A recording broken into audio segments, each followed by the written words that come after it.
Indriyaksa sara maruta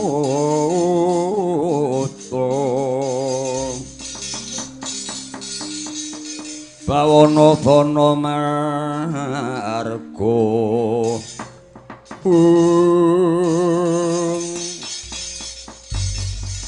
ya jagat ya dewa Bathara asisaning Bathara jagat nggih pati sekipu kula nuwun wonten timbangan dawuh sinuwun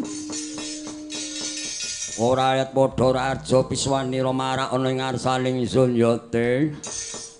kawula nok ninggal ninggih mundi pangestu paduka raja sowan kula namung kula ngaturaken pangabekti kula mugi konjo iya tak tampa banget panarimaku sira ngaturake bekti marang panjenengan ingsun sawise satata lenggah kepiye nalika jeneng sira ndak utus sowan menyang Kayuwangan Suralaya nyuwun mantas dening widodari kang aran Bathari Suryawati atmajaning Bathara Surya